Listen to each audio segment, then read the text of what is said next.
Hi friends, Mahanadi serial next எபிசோடுக்கான review வேணும்னு பார்க்கலாம். வாங்க சேனலை சப்ஸ்கிரைப் பண்ணிக்கோங்க, பெல்லைக்கானையும் கிளிக் பண்ணிக்கோங்க. ரொம்பவே சூப்பரான இன்ட்ரெஸ்டிங்கான ரிவ்யூன்னே சொல்லலாம். நம்ம காவேரி இங்கே விஜய் கோவிலுக்கு வர சொல்லியிருப்பாங்க.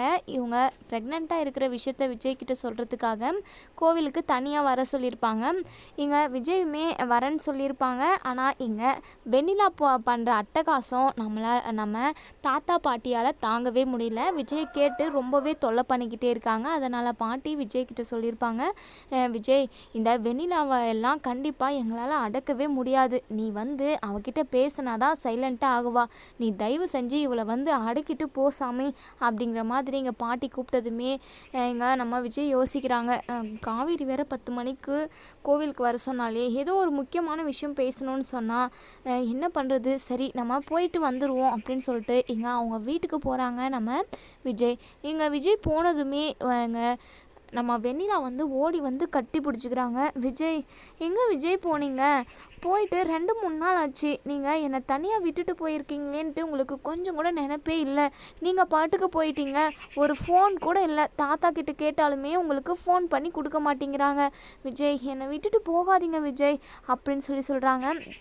இங்கே நம்ம விஜய் என்னக்கா வெண்ணிலா இப்படியெல்லாம் பேசிக்கிட்டு இருக்கா? நான் வேலை விஷயமா போயிட்டுருந்தேன், வெளியூருக்கு போயிட்டுருந்தேன், அதனால தான் வர முடியல. என்ன தான் இருந்தாலும் என்ன நீங்கள் கூட தான் கூட்டிகிட்டு போயிருந்துருக்கணும்.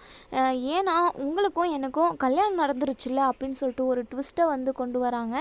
இங்கே நம்ம விஜயும் சரி, நம்ம தாத்தா பாட்டியும் சரி, எல்லாருமே பயங்கர ஷாக் ஆகுறாங்க. இங்கே நம்ம ராகினி இது என்ன புது ட்விஸ்ட்டாக இருக்கே அப்படின்னு சொல்லிட்டு நினைக்கிறாங்க. என்ன தான் நடக்குதுன்னு பார்ப்போம் அப்படின்னு சொல்லிட்டு ராகினியுமே பார்த்துக்கிட்டு இருக்காங்க. என்ன வெண்ணிலா, நமக்கு எப்போ கல்யாணம் நடந்துச்சு அப்படின்னு சொல்லிட்டு இங்கே விஜய் கேட்க, என்ன விஜய் மறந்துட்டிங்களா? நீங்களும் நானும் கோவிலில் யாருக்கும் தெரியாமல் ஒரு செயினை மாற்றிக்கிட்டோம்ல, அது நமக்கு கல்யாணம் நடந்த மாதிரி தானே. இப்போது தாத்தாவுக்கும் பாட்டிக்கும் நம்ம லவ் பண்ணுற விஷயமும் தெரிஞ்சு போச்சு. நம்ம இப்போ ஒன்றா தான் இருக்கோம். நீங்களும் ஏற்கனவே செயின் மூலமாக எனக்கு தாலி கட்டினீங்க. அதுவே நமக்கு கல்யாணம் நடந்த மாதிரி தானே. என்னை விட்டுட்டு நீங்கள் எங்கேயுமே போகக்கூடாது. நீங்கள் எனக்கு மட்டும்தான். நீங்கள் எங்கே போகிறதா இருந்தாலும் என்னை கூட்டிகிட்டு போகணும் அப்படின்னு சொல்லி பேசிக்கிட்டு இருக்காங்க. எங்கள் விஜய்க்கு என்ன பண்ணுறதுனே தெரியல. பயங்கர டென்ஷனே ஏறுது. இருந்தாலுமே இங்கே வெண்ணிலா கிட்ட ரொம்பவே பொறுமையாக பேசிக்கிட்டு இருக்காங்க. இங்கே பாரு வெண்ணிலா, நான் சொல்கிறத புரிஞ்சுக்கோ. எனக்கு நிறைய வேலை இருக்குது. அதெல்லாம் பார்த்துட்டு வந்து தானே நான் உன்னை பார்க்க முடியும். உன்னை கூடவே கூட்டிக்கிட்டு அலைய முடியுமா? நான் நிறைய இடத்துக்கு ட்ராவல் பண்ணணுமா? உன்னெல்லாம் கூட்டிகிட்டு போக முடியாது. நீ வீட்டிலே படுத்து ரெஸ்ட் எடு. உனக்கு எந்த வேலையும் இல்லை. அப்படி உனக்கு ஒரே இடத்துல இருக்க ஒரு மாதிரி இருக்குது அப்படின்னா நீ வீட்டில் ஏதாச்சும் சின்ன சின்ன வேலை செய்யலாமே. தாத்தா கூட பேசலாம், ஜாலியாக இருக்கலாம்ல.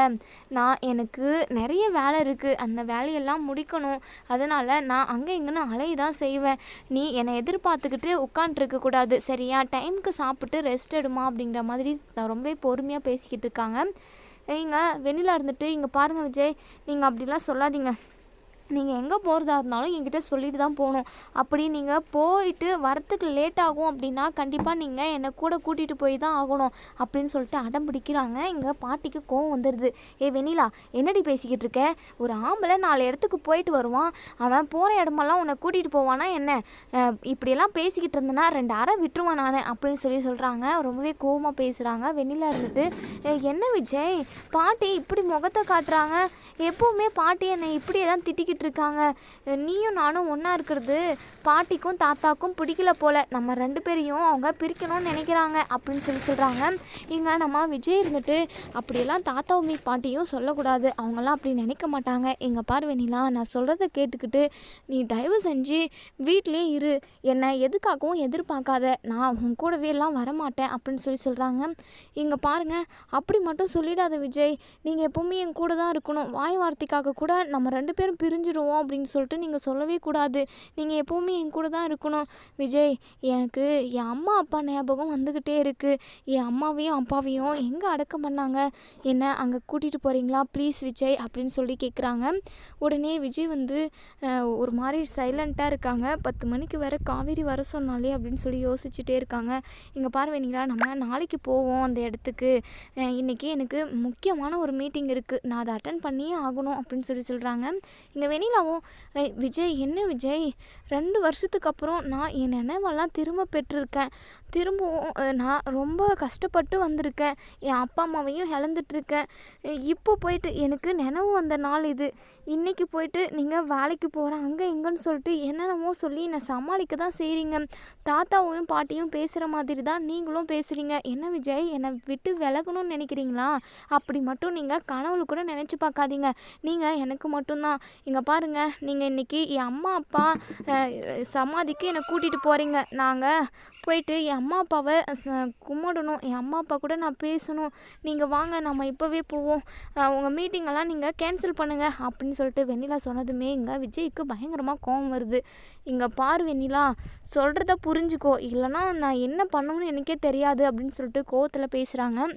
என்ன விஜய், நீங்கள் இப்படியெல்லாம் என்கிட்ட கோவமாக பேசுனதே இல்லையே, இப்போலாம் வர வர கோவப்படுறீங்க.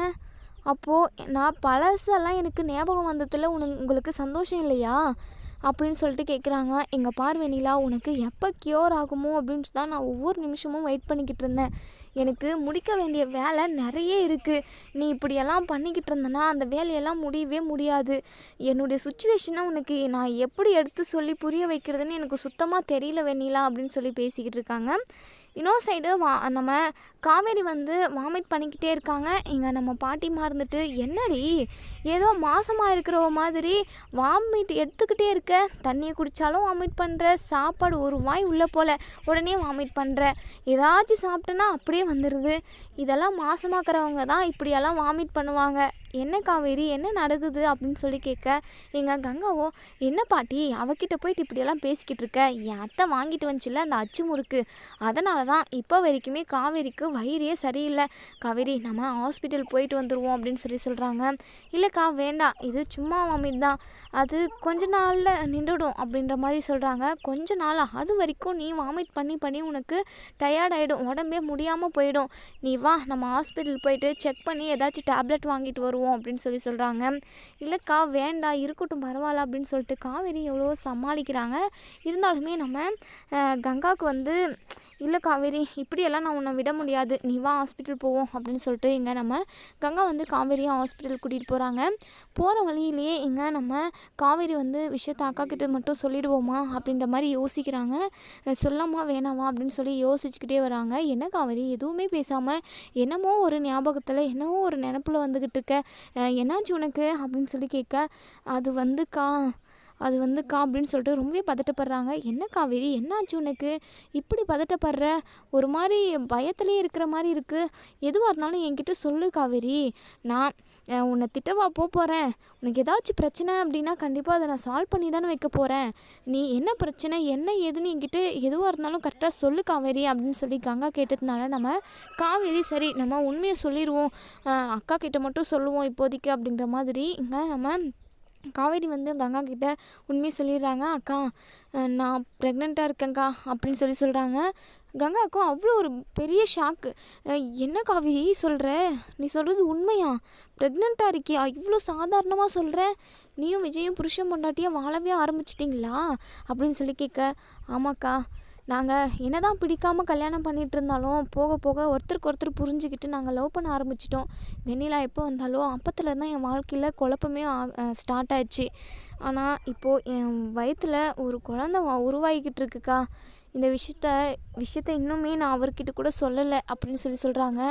என்னடி சொல்கிற, இந்த விஷயம் அம்மாவுக்கு தெரிஞ்சால் பெரிய பிரச்சனையே வரும், அம்மா என்ன சொல்லுமோப்பா ரொம்பவே கவலைப்படும். ஒப்பந்தம் தான் போட்டு கல்யாணம் பண்ணிட்டு வந்தா, இப்போது வயிற்றில் பிள்ளையோடு நிற்கிறா, இவளுக்கு கொஞ்சம் கூட புத்தி இல்லை அறிவில்லைன்னு என்னென்னமோ திட்டுண்டி, எனக்கு என்ன பண்ணுறதுன்னே தெரியல. சரி நீ இந்த விஷயத்த விஜய்கிட்ட சொல்கிறது தான் கரெக்டு, நீ விஜய்கிட்ட விஷயத்த சொல்கிறது அப்படின்ற மாதிரி சொல்கிறாங்க. அதே சமயம் கங்கா ரொம்ப சந்தோஷப்படுறாங்க. காவேரி உனக்கு ஒரு குழந்தையா, நீயே குழந்த மாதிரிடி, உனக்கு ஒரு குழந்த நினைக்கவே ஒரு மாதிரி இருக்குது, இருந்தாலும் ரொம்ப சந்தோஷமாக இருக்குது காவேரி, இந்த விஷயத்த நம்ம கொண்டாடணும், சந்தோஷப்பட வேண்டிய விஷயம். ஆனால் நீ யார்கிட்டையுமே சொல்லாமல் இப்படி மூடி மறைச்சிட்டு உள்ளுக்குள்ளே வெந்துக்கிட்டு இருந்திருக்க, அதனால தான் உனக்கு வாமிட் வந்துக்கிட்டே இருந்ததா. பாட்டி கூட என்கிட்ட சொல்லிச்சு, வாமிட் பண்ணிக்கிட்டே இருக்கா மாசமாக இருக்கிற மாதிரி அப்படின்னு சொல்லி. நான் கூட பாட்டியை திட்டினேன், எதுக்காக அவன் முன்னாடி அப்படி சொல்கிறேன்னு சொல்லிட்டு. ஆனால் பாட்டி சொன்னது இப்போ உண்மையாயிடுச்சு போல். சரி நீ எதுக்காகவும் கவலைப்படாத, நீ சந்தோஷமாக இரு காவேரி, கண்டிப்பாக நீயும் விஜயும் ஒன்று சேர்ந்துருவீங்க. சரி, இந்த விஷயத்த ஃபஸ்ட்டு நீ விஜய்கிட்ட சொல்லு அப்படின்னு சொல்கிறாங்க. சரிக்கா, சொல்கிறதுக்காக தான் நான் அவரை கோவிலுக்கு வர சொன்னேன், இந்நேரம் வந்திருப்பாருன்னு நினைக்கிறேன். சரி, நம்ம கோவிலுக்கு போயிட்டு வந்துடுவோமா அப்படின்னு சொல்லிட்டு கங்காவை கூப்பிட்டுக்கிட்டே நம்ம காவேரி கோவிலுக்கு போகிறாங்க. 10 மணிக்கு வர சொல்லியிருப்பாங்க, ஆனால் 11 மணி ஆகுது. கோவிலாண்ட நம்ம விஜய் காணோம். ஒருவேளை வந்து போயிட்டாரோ அப்படின்னு சொல்லிட்டு இங்கே நம்ம காவேரி நினைக்கிறாங்க. என்னடி விஜய் வர சொன்னேன்னு சொன்னேன், ஹாலவே காணோம், தெரியலக்கா, வந்தது போயிட்டாரா என்னன்னு தெரியலையே அப்படின்னு சொல்கிறாங்க. அதுக்கப்புறம் விஜய்க்கு கால் பண்ணுறாங்க, ஆனால் விஜய் வந்து கால் அட்டன் பண்ணுறதில்ல. சரி, இப்போ என்ன பண்ண போகிற? சரிக்கா, நம்ம வீட்டுக்கே போயிட்டு நம்ம சொல்லிப்போம், நான் சொல்லிடுறேங்க்கா விஜய்கிட்ட, இதுக்கப்புறம் என்ன நடக்குதோ பார்த்துப்போம் அப்படின்ற மாதிரி காவேரி சொல்கிறாங்க. அதுக்கப்புறம் கங்காவும் காவேரியும் வீட்டுக்கு போயிடுறாங்க. வீட்டுக்கு போனதுமே எங்கள் பாட்டிமா வந்து, கங்கா, ஹாஸ்பிட்டலுக்கு போனியே, என்னடி சொன்னாங்க அப்படின்னு சொன்னதுமே எங்கள் கங்கா வந்து ரொம்பவே பதட்டப்படுறாங்க. அதாவது அது வந்து பாட்டி, என்னடி வந்து போய் நீ இழுத்துக்கிட்டு இருக்க, காவேரி எதுக்காக வாமிட் பண்ணிக்கிட்டே இருக்கா, அவளுக்கு வயிறு சரியில்லையா, அவளை சாப்பிட்டால முறுக்கு, அது ஒத்துக்கலையா அப்படின்னு சொல்லி கேட்குறாங்க. அது வந்து பாட்டி, ஆமாம் பாட்டி, அதுதான் ஒத்துக்கலை, அதனால தான் டேப்லெட் எல்லாம் கொடுத்துருக்காங்க, இதுக்கப்புறம் வாமிட் வராது அப்படிங்கிற மாதிரி கங்காவே போய் சொல்லிடுறாங்க. அதுக்கப்புறம் இங்கே நம்ம காவேரி வந்து விஜயோட வீட்டுக்கு போய் பார்க்குறாங்க, ஆனால் வீடு வந்து லாக் பண்ணிகிட்ருக்கு. என்ன பண்ணுறது, இவர் ஃபோன் பண்ணாலும் எடுக்க மாட்டேங்கிறாரு, ஒருவேளை வீட்டுக்கு தான் போயிருப்பாரோ அப்படின்னு சொல்லிட்டு நினைக்கிறாங்க.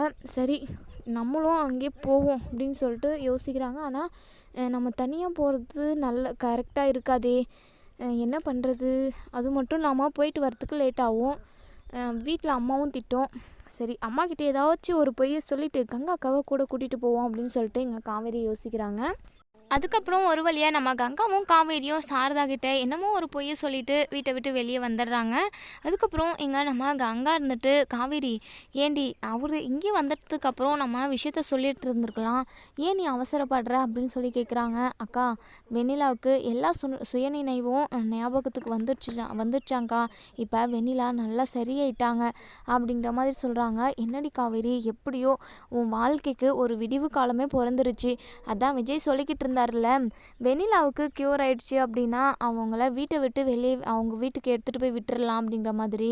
அப்போது இனிமேல் நீயும் விஜயும் ஒன்று சேர்ந்து தான் வாழ போகிறேங்க, உங்கள் வயிற்றில் குழந்தை உண்டான நேரம் நீயும் விஜயும் ஒன்று சேர போகிறீங்க, ரொம்ப சந்தோஷமாக இருக்குடி அப்படின்னு சொல்கிறாங்க. ஆனால் இங்கே நம்ம காவேரி முகத்தில் சந்தோஷமே இருக்கிறதில்ல. ஏன் காவேரி, உன் முகத்தை ஒரு மாறி வச்சுட்டு இருக்க, இதுக்கப்புறம் உன் வாழ்க்கையில் எல்லாமே நல்லது தான் நடக்க போகுது, அப்போ சந்தோஷமாக இருடி அப்படிங்கிற மாதிரி சொல்ல, இல்லைக்கா அது வந்து அப்படின்னு சொல்லி நம்ம காவேரி வந்து சொல்கிறாங்க. இல்லைக்கா, அது வந்து எப்படி சொல்கிறதுனே எனக்கு தெரியலக்கா, வெண்ணிலா விஷயத்தில் ஒரு தெளிவான முடிவு கிடைக்கணும். இப்போ அவள் க்யூர் ஆகிட்டா, ஆனால் அடிக்கடிக்கு மயக்கம் மட்டும் வருதான், அதனால் திடீர்னு எங்கள் 2 பேருக்கும் கல்யாணம் நடந்த விஷயத்த இன்னுமே வெண்ணிலா கிட்டே சொல்லலை. அது ஒரு வேளை சொன்னால் வெண்ணிலா வந்து எங்கள் வாழ்க்கை விட்டு போயிடுவாளா, இல்லை எங்கள் வாழ்க்கைக்கு அதாவது எதிரியாக நிற்பாளான்னு எனக்கு ஒன்றுமே தெரியல. அதனால தான் விஜய் வந்து வெண்ணிலா விஷயத்தில் ஒரு தெளிவான ஒரு முடிவு எடுத்ததுக்கப்புறம் தான் அந்த வீட்டுக்கே நான் போவேன்னு சொல்லியிருக்கேங்க்கா அப்படின்ற மாதிரி சொல்கிறாங்க. சரிடி காவேரி, நல்லதே நடக்கும், சரி வா, வீடு வந்துருச்சு, பக்கம் தான், ஒன்று கொஞ்சம் தூரம் தான் அப்படின்னு சொல்லிட்டு நடந்து போகிறாங்க. இங்கே நம்ம விஜயும் வெண்ணிலா 2 பேரும் உட்காந்து பேசிக்கிட்டு இருக்காங்க. இங்கே விஜயால் வெண்ணிலாவை சமாளிக்கவே முடியல, ரொம்பவே டார்ச்சர் பண்ணுறாங்கன்னே சொல்லலாம், அந்த அளவுக்கு பேசி பேசி சாவடிக்கிறாங்க. இங்கே 2 பேருமே பேசிக்கிட்டு இருக்காங்க. விஜய், நான் உங்களுக்கு சாப்பாடு ஊட்டி விடவா அப்படின்னு சொல்கிறாங்க. வேண்டாம் வெண்ணிலா, வேண்டாம், சொல்கிறத கேளு அப்படின்னு சொல்லி இங்கே நம்ம விஜய் எத்தனையோ டைம் சொல்லியுமே கேட்க மாட்டேன்றாங்க. அதுக்கப்புறம் சாப்பாடு போட்டுட்டு வந்து, விஜய் நீங்கள் சாப்பிட்டு தான் ஆகணும் அப்படின்னு சொல்லிட்டு ஊட்டி விட்டுக்கிட்டு இருக்காங்க. அந்த நேரம் பார்த்து கரெக்டாக இங்கே நம்ம காவேரியும் கங்காவும் வந்து நிற்கிறாங்க. இங்கே வெண்ணிலா விஜய்க்கு சாப்பாடு ஊட்டி விட்டுருக்கிறத பார்க்குறாங்க. கங்காவுக்கு அவ்வளோ ஒரு அதிர்ச்சியாக இருக்குது. என்னடி காவேரி, இங்கே என்னடி நடக்குது அப்படின்னு சொல்லி சொல்கிறாங்க. உடனே காவேரிக்கு பயங்கர டென்ஷன், அப்படியே அழுகழுகையாக வருது. கங்காவை உடனே கட்டி பிடிச்சி அழுகுறாங்க. அழுகிற சவுண்டு இங்கே நம்ம விஜய்க்கு கேட்குது. உடனே விஜய் வந்து திரும்பி பார்த்ததும் இங்கே கங்காவும் காவேரியும் நின்றுக்கிட்டு இருக்காங்க. வா காவேரி, வா, எப்போ வந்த, நான் அங்கே வரணுன்னு தான் நினச்சேன், இங்கே வெண்ணிலா பெரிய அட்டகாசமே பண்ணிக்கிட்டு இருக்கா. அவளை அடக்கிறதுக்குள்ளே போதும் போதுன்னு இருக்குது. அவள் கேட்குற கேள்விக்கு என்னால் பதிலே சொல்ல முடியல காவேரி அப்படின்னு சொல்கிறாங்க. ஆமாங்க, உங்களுக்கு பதிலே சொல்ல தான் முடியாது, பின்ன அவளையும் சமாளிக்கணும் என்னையும் சமாளிக்கணும்ல, அப்போது உங்களுக்கு என்ன தான் பதில் கிடைக்கும் அப்படின்ற மாதிரி இங்கே காவேரி சொன்னதுமே, என்ன காவேரி நீ இப்படியே பேசுகிற, வெண்ணிலா உடம்பு இப்போ தான் சரியாயிருக்கு, இப்போவே எதுவுமே நம்ம திடீர்னெல்லாம் சொல்ல முடியாது, கொஞ்ச நாள் போகட்டும் அப்படின்னு சொல்லிட்டு நான் நினைக்கிறேன் காவேரி அப்படின்ற மாதிரி சொல்கிறாங்க. சரி காவேரி நீ வா அப்படின்னு சொல்லிட்டு கையை பிடிச்சி கூட்டிகிட்டு வராங்க. உடனே வெண்ணிலாவுக்கு கோவம் வந்துடுது. விஜய் அவங்க கையை விடுங்க, யார் யார் கையோ நீங்கள் இப்படி பிடிச்சிங்கன்னா மற்றவங்கெல்லாம் பார்க்குறவங்க என்ன நினைப்பாங்க, கையை விடுங்க ஃபஸ்ட்டு அப்படின்னு சொல்லி வெண்ணிலா கத்துறாங்க. உடனே காவேரிக்கு பயங்கர டென்ஷன் ஆகுது. கங்கா வந்துட்டு இங்கே பாருங்கள் அப்படின்னு சொல்லிட்டு உண்மையை சொல்ல வராங்க நம்ம கங்கா. உடனே விஜய் இருந்துட்டு ப்ளீஸுங்க கோதாவரி, எந்த விஷயத்தையும் இப்போதைக்கு சொல்லாதீங்க, இன்னும் கொஞ்ச நாள் போகட்டும், அவங்க முழுசாக க்யூர் ஆகலை அப்படின்னு சொன்னதுமே கங்காவுக்கு முகத்தில் அடித்த மாதிரி இருக்குது. காவேரி உன் நிலமை ரொம்ப மோசம்தான், நீ எப்படி தான் இந்த விஷயத்த சமாளிப்பேன்னு எனக்கு தெரியல அப்படின்னு சொல்லி ரொம்பவே கோவப்படுறாங்க. உடனே நம்ம காவேரி இருந்துட்டு சரிங்க, நீங்கள் என்னமோ சந்தோஷமாக இருந்தீங்க போல், வெண்ணிலா உங்களுக்கு சாப்பாடெல்லாம் ஊட்டி விட்டுருந்தா, நீங்கள் சாப்பிட்டு சந்தோஷமாக இருங்க, நாங்கள் கிளம்புறோம் அப்படின்னு சொல்கிறாங்க. இங்கே பாரு காவேரி எங்கே போகிற நீ வா அப்படின்னு சொல்லிட்டு கையை பிடிச்சி இழுத்து வீட்டுக்கு கூட்டிகிட்டு போகிறாங்க. உடனே நம்ம வெண்ணிலாவுக்கு பயங்கர கோவம் வந்துடுது. இங்கே பாருங்கள் விஜய், சொல்லிக்கிட்டே இருக்கேன், அவள் கையை பிடிச்சிக்கிட்டு இருக்கீங்க, நீங்கள் ஏன் புருஷன், உங்களுக்கும் எனக்கும் கல்யாணம் நடந்துச்சு, மற்றவங்களெல்லாம் நீங்கள் கையை பிடிச்சி கூப்பிட்டு இழுத்துட்டு வந்தால் என்ன நினைப்பாங்க, நீங்களும் எதுக்காக கண்டவங்களெல்லாம் கையை பிடிச்சி கூப்பிடுறீங்க, வாயில் சொன்னால் உங்களுக்கு போதாதா அப்படின்னு சொன்னதுமே இங்கே நம்ம விஜய்க்கு பயங்கர கோவம் வந்துடுது. அவங்களவே மீறி இங்கே வெண்ணிலா கிட்ட, இங்கே பார் வெண்ணிலா, இதுக்கப்புறம் வேற ஒருத்தர்னு சொல்லாத, அவ என் பொண்டாட்டி, நான் தொட்டு தாலி கட்டினவ, என் காவேரி, என் உசுரே உலகம் எல்லாமே என் காவேரி தான் அப்படின்னு சொல்லிட்டு கத்தி சொல்லிடுறாங்க. உடனே இங்கே வெண்ணிலாவுக்கு பயங்கர அதிர்ச்சி. என்ன விஜய் என்ன பேசிக்கிட்டு இருக்கீங்க, அப்போது என்னை ஏமாத்திட்டு நீங்கள் கல்யாணமே பண்ணிட்டீங்களா, உங்களுக்கு எப்படி தைரியம் வந்தது, என்னை விட்டுட்டு வேறொருத்தி கழுத்தில் உங்களுக்கு தாலி கட்ட எப்படி உங்கள் மனசு இடம் கொடுத்துச்சு, ஏன் விஜய் என்னை ஏமாத்திட்டீங்க நீங்கள், அப்போது என்ன கல்யாணம் பண்ணது, எனக்கு என்ன பதில் சொல்ல போகிறீங்க, இங்கே பாருங்கள் விஜய், நான் உங்களை யாருக்காகவும் விட்டு கொடுக்க மாட்டேன், நீங்கள் எனக்கு மட்டும்தான், நான் உங்களுக்கு முன்னாடியே பொண்டாட்டி, எனக்கு அப்புறம் வந்தவளெல்லாம் நான் இந்த வீட்டில் சேர்த்தவே மாட்டேன், ஏய் யாருடி நீ, வெளியே போடி, என் விஜய் எனக்கு மட்டும்தான் அப்படின்னு சொல்கிறாங்க. உடனே காவேரிக்கு பயங்கர அழுகையாக வந்துடுது. இங்கே வெண்ணிலா பேசின பேச்சுக்கு விஜய்க்கு கோவம் வந்து பல்லார்னு 2 அறை விட்டுடுறாங்க. இங்கே பார் வெண்ணிலா, நீ 1000 தான் சொன்னாலும் உனக்கு எனக்கும் கல்யாணம் நடக்கலை, நம்ம லவ் மட்டும்தான் பண்ணோம், அது முன்னாடி முடிஞ்சு போன கதை, நான் உன்னை தேடி எங்கெங்கேயோ அலைஞ்சேன், அப்போல்லாம் நீ கிடைக்கல, காவேரி நானும் கல்யாணம் பண்ணிவிட்டு லவ் பண்ணுற நேரத்தில் தான் நீ கிடைச்ச, அதுக்கப்புறம் நீ கிடைச்சி நான் என்ன பண்ண முடியும், நான் உயிருக்குயிராக லவ் பண்ணுறது காவேரியை மட்டும்தான், என் காவேரி தான் எனக்கு 7 ஜென்மம் எடுத்தாலுமே நான் காவேரி மட்டும்தான் வேணும்னு சொல்வேன். இங்கே பார் வெண்ணிலா, என்னுடைய சுச்சுவேஷனை நீ புரிஞ்சுக்கணும், தயவு செஞ்சு என் வாழ்க்கையை விட்டு விலகிடு, எனக்கு காவேரி தவிர வேறு யாருமே வேண்டாம், காவேரிக்காக நான் எவ்வளோ கஷ்டப்பட்டுக்கிட்டு இருக்கேன்னு எனக்கு தான் தெரியும், என் காவேரி எப்போ வந்து என்னை சேர்வாளோன்னு சொல்லிட்டு ஒவ்வொரு நிமிஷமும் நான் ஏங்கிக்கிட்டு இருக்கேன், தயவு செஞ்சு என் வாழ்க்கையை கெடுத்துடாத வெண்ணிலா, உன்னையும் நான் லவ் பண்ணனா இல்லைன்ல, ஆனால் இப்போது நான் லவ் பண்ணுறது காவேரி மட்டும்தான், நான் உன்னை எங்கேயெல்லாம் தேடி அலைஞ்சேன், உன் நினப்பாவே இருந்து கல்யாணம் பண்ணிக்காமல் எவ்வளோ வருத்தப்பட்டு எவ்வளோ கஷ்டப்பட்டுக்கிட்டு இருந்தேன்னு எனக்கு தெரியும், என்னை பார்த்து தாத்தாவும் பாட்டியும் எவ்வளோ வருத்தப்பட்டுக்கிட்டு இருந்தாங்க, அவங்களுக்காக தான் நான் காவேரியவே பிடிக்காமல் கல்யாணம் பண்ணேன், ஆனால் பாதியிலே நானும் காவேரியும் வாழ்க்கையே ஸ்டார்ட் பண்ணிட்டோம், காவேரி இல்லாத ஒரு வாழ்க்கையே என்னால் நினச்சி கூட பார்க்க முடியாது, அவள் இல்லைன்னா கண்டிப்பாக நம்மளால் வாழவே முடியாதுன்ற அளவுக்கு என்னை மாற்றினான், எனக்கு காவேரி மட்டும்தான் வெண்ணிலா, இதுக்கப்புறம் நான் எதையும் உனக்கு சொல்லி புரிய வைக்கணுன்றது எனக்கு அவசியமே இல்லை, உனக்கு உடம்பு சரியாகணும்,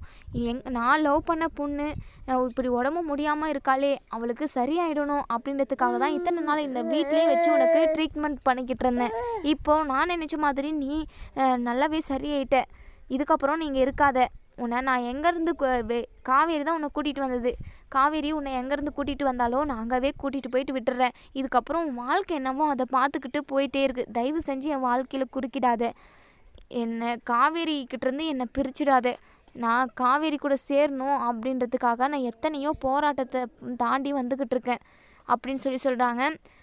உடனே நம்ம காவேரி பயங்கரமாக சந்தோஷப்படுறாங்க. என்னதான் அதாவது வெண்ணிலா விஷயத்தில் தெளிவான ஒரு முடிவு எடுக்கணும் அப்படின்னு சொல்லிட்டு தான் நம்ம காவேரி நினச்சிக்கிட்டு இருந்தாங்க. ஆனால் விஜய் மனசில் முழுசாகவே நம்ம காவேரி தான் இருக்காங்க. அந்த விஷயம் காவேரிக்குமே தெரியும். இப்போ வெண்ணிலா கிட்டேயுமே இப்படி தான் கல்யாணம் நடந்துருச்சு, காவேரி தான் எனக்கு உயிர் உசுறு எல்லாமே அவள் தான் அப்படிங்கிற மாதிரி எல்லாமே எடுத்து தெளிவாக புரிய வச்சுட்டாங்க. ஆனால் இங்கே நம்ம வெண்ணிலா புரிஞ்சுக்கிறாங்க, இருந்தாலும் அவங்களால ஏற்றுக்க முடியல. எனக்கு விஜய் மட்டும்தான் வேணும், இந்த வீட்டை விட்டு நான் போகவே மாட்டேன் அப்படின்னு சொல்லிட்டு ஒத்த காலில் நின்றுக்கிட்டு இருக்காங்க. இங்கே பாருங்கள் விஜய், நீங்கள் 1000 தான் சொன்னாலும், அவள் உங்கள் பொண்டாட்டின்னு சொன்னாலும் அது என்னால் ஏற்றுக்கவே முடியாது. நான் உங்களை உயிருக்கு உயிராக லவ் பண்ணேன், நீங்கள் என் புருஷன், அவ்வளோதான். இதுக்கப்புறம் இன்னொரு வாழ்க்கையை நான் கண்டிப்பாக நினச்சி கூட பார்க்க மாட்டேன், இந்த வீட்டை விட்டு நான் போகவும் மாட்டேன் அப்படின்னு சொல்லிட்டு வெண்ணிலா அடம்பிடிக்கிறாங்க. இங்கே கங்கா இருந்துட்டு, ஏய் உனக்கு கொஞ்சம் கூட அறிவில்லையாடி, அதுதான் விஜய்க்கும் காவேரிக்கும் கல்யாணம் நடந்துருச்சுன்னு சொல்கிறாங்கல்ல, அதுக்கப்புறம் எதுக்காக இங்கே இருக்க, உன் வாழ்க்கை என்னவோ அதை பார்த்துக்கிட்டு போக வேண்டியது தானே அப்படின்னு சொல்கிறாங்க. எனக்கும் விஜய்க்கும் ஏற்கனவே கல்யாணம் நடந்துருச்சு அப்படின்னு சொல்கிறாங்க. இதை கேட்ட காவேரியும் கங்காவும் பயங்கரமாக ஷாக் ஆகுறாங்க. என்ன நடக்கும் அப்படிங்கிறத வெயிட் பண்ணி பார்ப்போம் ஃப்ரெண்ட்ஸ். இந்த வெண்ணிலா வீட்டை விட்டு போனால் ரொம்பவே நல்லாயிருக்கும்னு நினைக்கிறவங்க இந்த வீடியோவுக்கு லைக் பண்ணி கமெண்ட் பண்ணி